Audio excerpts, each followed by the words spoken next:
what I want to say is that all the way all the way over the pitch, everywhere, we're just not good enough, are we?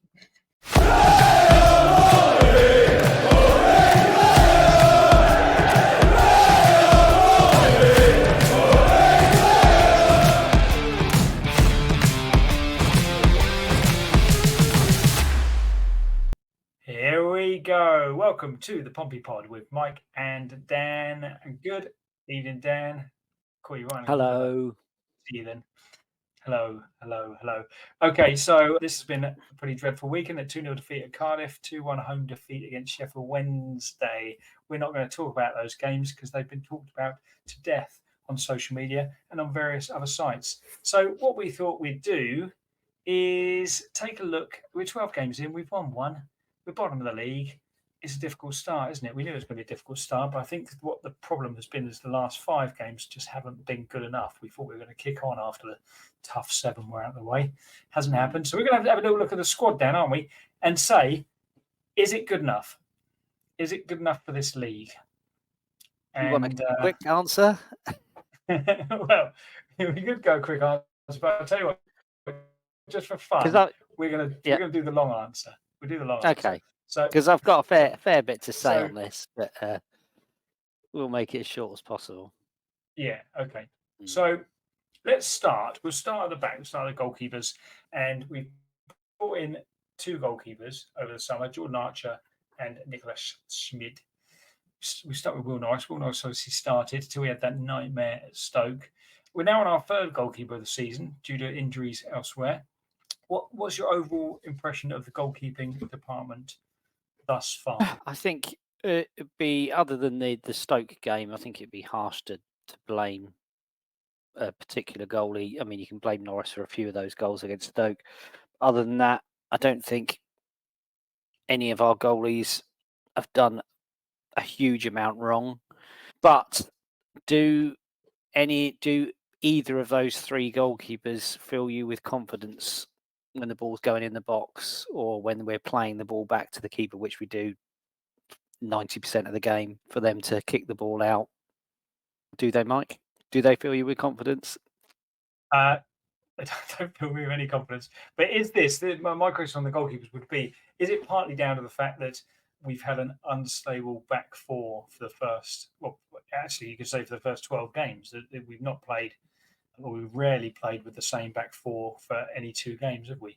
It's kind of chopped and changed pretty much every game, which, you know, when you listen to goalkeepers and defenders talk, they always talk about that unit and have that, you know, consistency. And one thing we had last year, which we kind of moaned about a little bit, is almost too much consistency, wasn't it? You could almost pick the team before it was announced and get at least 10 of them right.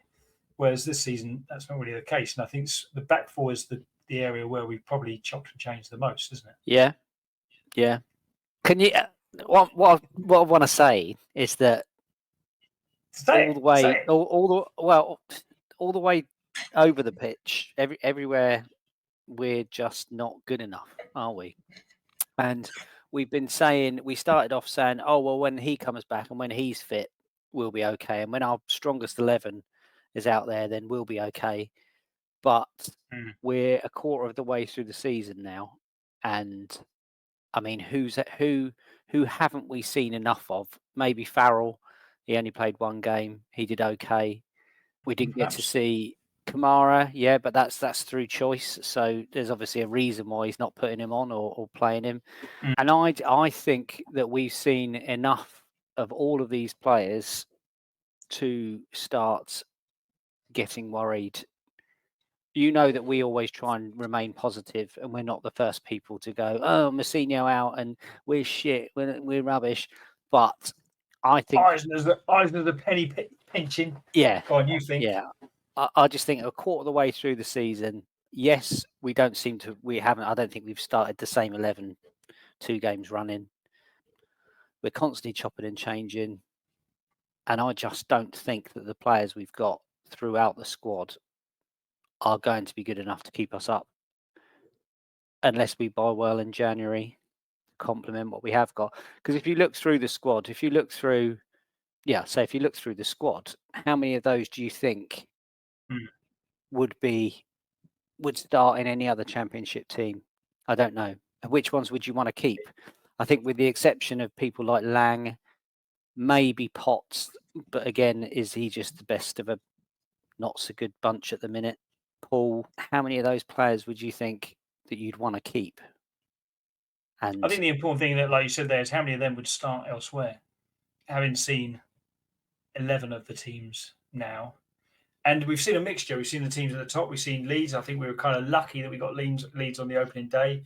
Although, obviously, we could have been 4-0 down by 10 minutes in, and we could have still lost that game. You know, I think it's kind of lucky we did get them when they're slightly off their shooting game, because yeah, we could have really had a hammering on that opening day had things been different, couldn't we? It's difficult, isn't it? I think let's look at so if we look at the players that we brought in versus see, one of the arguments is that the team last year was better than the team this year. Now, I think part of that is driven by sentiment. The fact that the feel good fit factor that we were winning games on a regular basis. This time last year, we hadn't lost a game, and so. But you also got to factor in that we're in a different division, and I think the best example of that is Marlon Pack.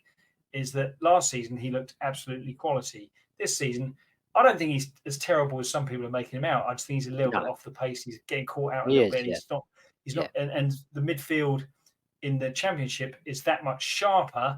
They're on you quicker. You haven't got that time to do that little bit extra that you want to do that he could do in the Championship. So I don't think he's deteriorated that much from last season. It's just he hasn't got that much space, time, and energy, if you like, for the Championship. mm, Let's be honest. Even when he was playing regularly in the Championship, he never played at the top level of the Championship. no, He was playing mm, kind of for mid to lower level sides in the Championship in his yeah, 20, late 20s, mid to late 20s. So for him at 33, 34 to then suddenly be expected to play every minute of every game, it's not going to happen, is it? But if you look at some of the players, so if you compare last season, so players who have gone out defensively, Joe Rafferty, Sean Raggett are probably the two main ones in defence. I suppose you could say Jack Sparks as well. So replacing those, we've got Williams, we have got Farrell, who, like you say, don't really know yet, and we have got Boat. Obviously is out for the season. That's just unfortunate, but he's a young lad, so would he have really been the answer to our thing, our solution to our problems? And Shock and See obviously hasn't played for a number of weeks. So looking at that, would you say is Williams an upgrade on Rafferty, in your opinion? In my opinion, no. From what I've seen, he hasn't impressed me. Yeah. You can't really compare Sparks with Farrell. I personally thought Sparks was going to struggle at this level anyway. I think he struggled defensively in League One. He was great pass with the ball, great cross with the ball, but defensively he was a little bit naive at times, wasn't he? So I don't think he was going to step up. So I think it was right to get rid of him. But maybe Rafferty. Same with Raggett. I think Raggett, obviously a great servant of the club, but he was playing well above his level last season, wasn't he? He was having probably the best season he's had for Pompey last season. And I think he would have struggled. Even, ultimately you could say it would have been good to have had him in those early games when we were lacking centre backs. But once your centre backs are fit, he's not going to get another game, is he? No, I think the players we've got in aren't all as far as we've seen, aren't any better than the ones we've let go at the minute. No. Do you think? And I'm all for buying players to improve them and sell on later. But have we done too much of that? Yeah, possibly. I mean, the idea is to get your first season under your belt, isn't it? And stay in the Championship by whatever means. So, maybe get that season out of the way first, consolidate your position, then start buying players in, or get those players in, but they're in and around the squad. They're fringe players. They're not players that are coming in and starting. Yeah. That's it. Yeah. You've got to have a balance, I think, haven't you? Yeah. You've got to have a bit more balance. I think if you look at the senior players that they brought in, Williams being one of them, but Matt Ritchie probably being the most senior, probably the highest paid there. Neither of which, again, have really kind of become the players that we hoped they would be. Matt Ritchie was obviously, again, a sentimental signing, in my opinion. He's clearly not added much to the squad so far. Hasn't played a lot of minutes over the last couple of weeks. What did you think of him against Wednesday when he came on? Better? he was lively, he was better. There's still that sort of tendency to just get that ball in the box ASAP. And I mean, I suppose that's the only thing from an attacking point of view that we could say that we've done a lot of this season, which is corners and getting the crosses in, but very, very rarely have anyone on the end of it. I mean, I was trying to think of a game where we've had sort of more than 5 good chances in the game, and I don't even think there's been one, to be honest. No, Would I you can't think say? of one. Would you say? No. Even when you think when we scored 3 against Leeds, I think there were already 3 shots on target, weren't they? I can't think of any time where the keeper really had to make a big save. Yeah. And who was it? So is that down? Was it Sheffield United at home? What was the game where we had like 16 corners? Was that Sheffield United? Or was Oh, I it don't or know, was it possibly. West Brom? Can't remember. Luton, I don't know. Whoever it was. I We had don't think it 16 was West corners. Brom. West Brom we barely attacked, did we? Oh no, that's right. Yeah. But yeah, so I don't know. I just think I took my 7-year-old to the game on Friday, and even he, after 25 minutes, said, "Oh, I know what they're going to do. They're going to kick the ball to the defenders, and they're going to kick it out to our number 3, and he's going to kick it down the line." And I went, "Yeah, that's pretty much." I said, "That's what will happen." And then as soon as he said that, they passed You've it got to the sussed. Ogilvy, and he kicked it down the line. And that's the concern. Is just that in every game we've played. I mean, even the QPR game. I don't think there's been one game where we've been the better team. Maybe the Oxford game, but even the QPR game that we won, I wouldn't say we were necessarily the better team. But it's just that lack of. There's no plan B, which we knew that from last season anyway. It's very much a strict formation. That's it. If we're a goal down or a couple of goals down, then we'll bring on 2 or 3 players and hope maybe stick an extra one up top, hope that we can get a chance. But there's just very little chances being created. A lot of the balls, I know you said you didn't want to review the game, but a lot of the balls on Friday, we're kicking the ball up to a 19-year-old up top who's trying to sort of either flick the ball on or get knockdowns, and you've got our wingers that are 20, 30 yards away. So yeah, that's the worry, I think. It's just that we don't seem to have any sort of attacking. And you look at teams like Sheffield Wednesday and the teams that have beaten us, the sort of lower half teams, they haven't created a huge amount of chances, but when they have created chances, they've taken them, which we haven't. Yeah. So on the Wednesday game, and the fact that we haven't scored a lot of goals, and also if you caveat in, I thought Yengi was probably one of our better players against Cardiff. I know that's not much of a shout because most people were pretty dire against Cardiff, but Yengi was actually, looked as if he was kind of had a little bit of sharpness about him. Didn't really do a lot, but I was surprised to see him not to see him start. Rather, were you surprised by that? Like you say, especially if we're going to just play long balls forward to a kind of target man sort of style. I was surprised to see him not start. I thought he would start, but I was also really negative this evening. But I was disappointed with the way he played when he did come on. I thought he didn't put enough pressure on the defenders. He didn't put enough pressure on their goalie. Just sort of jogging around that final third when he should be, breaking his neck to try and close things down, using his pace, using his strength to put people off. But yeah, so yeah, but maybe if he had started the game, it would have been different. I don't know. Yeah, maybe I don't know, disgruntled about the fact that he didn't start. Who knows?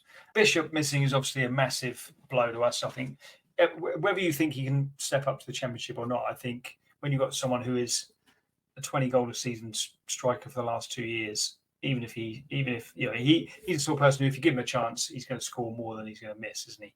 Even at this higher level. But I think that's obviously one thing. But I just think when you look at it in hindsight, and hindsight's a great thing. I think we had opportunities. For example, we could have brought in, I can't remember his name now, but the guy who was on a free transfer from Leeds.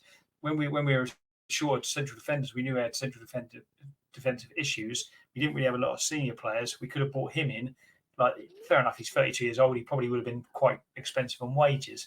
But, first and foremost, you've got to stay in this division, haven't you? By bringing in someone who was a leader, I think he was the Leeds captain for a couple of seasons. He was centre back.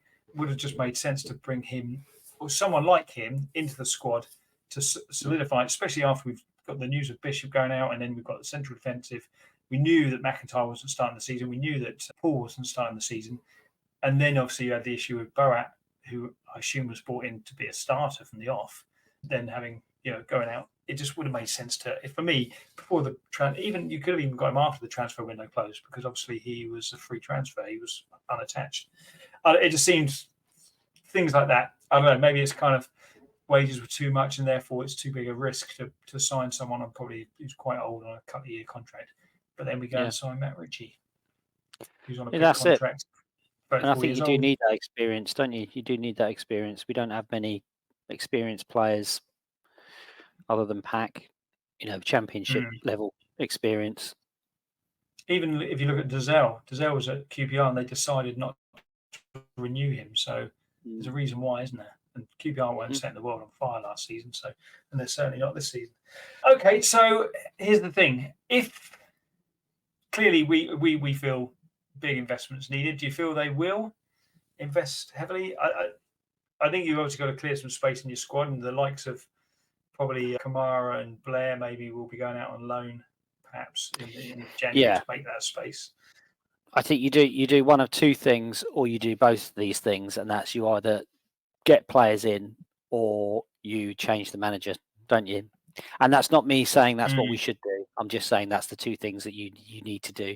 If you're bottom of the championship and you're not looking good, that's you either get or attempt to get players in, or you change your coaching staff. Yeah, because ultimately, if you and I wouldn't want to see that. No.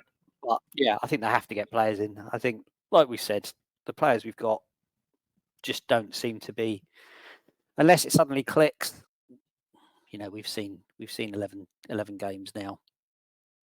I think we've seen enough to see that it's not working. Even if you look at our better players, I'd say the people who have been our better players so far this season, the likes of Lang, I'd say is clearly fits this level quite well. I think he's head and shoulders above everyone else. Yeah. And I think, sorry, before you continue, I was going to say, I think it speaks volumes that a player that hasn't played barely this season and was played out of position against Sheff Wednesday, and he was head and shoulders above everyone else in Terry Devlin. I think that speaks a lot. Yeah, and I think the thing you get with Devlin is you get 100% every single minute of every single game, don't you? You know you're going to get that, and that's one thing I don't think the players have necessarily lacked. I think clearly against Stoke and clearly against Cardiff they did, which is why it was so disappointing. But I think there has been an effort.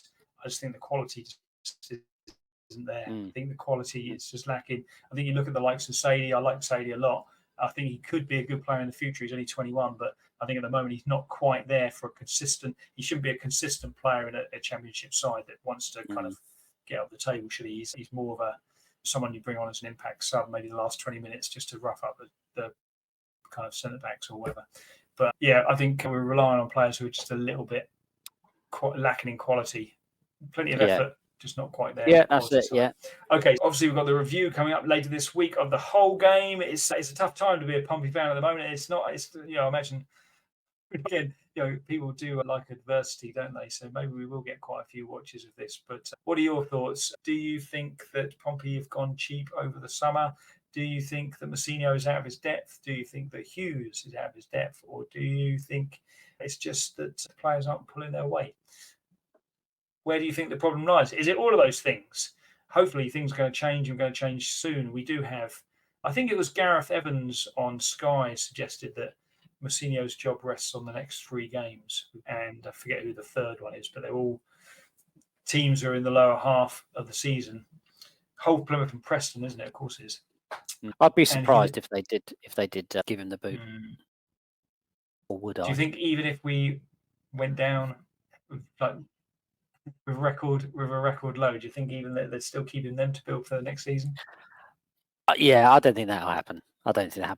I mean, for all the negativity, we are still only. What is it? Well, I looked at Sheff Wednesday. We were 6 points behind them, and they're sat in sort of 15th, whatever it is, 14th, 15th. So it's not unreachable. It's just Can we do it with this set of players? That's the I thing, don't isn't know. it? You don't know. And as I've said a couple of times, and as we were reminded about from several Sheffield Wednesday fans after the game on Friday, they were in a worse situation, much worse position after 12 games last season, and they stayed up, fairly by the skin of their teeth, but they did stay up anyway. So it's doable. I think they had 3 or 4 points. They did ditch their manager. They changed the manager at this point. I think it was exactly this point last year, wasn't it, when Darren Moore was binned.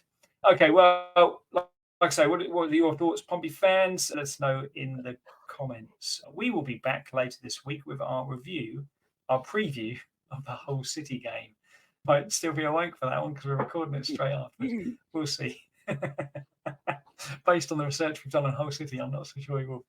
But come on, tune in for that. Please like and subscribe on our YouTube channel. If you're listening on Spotify, please follow and like on there as well. Why not follow us on Facebook? We are at Pompey Pod on all of those things. We'll see you later in the week. Play out Pompey. Goodbye. Bye.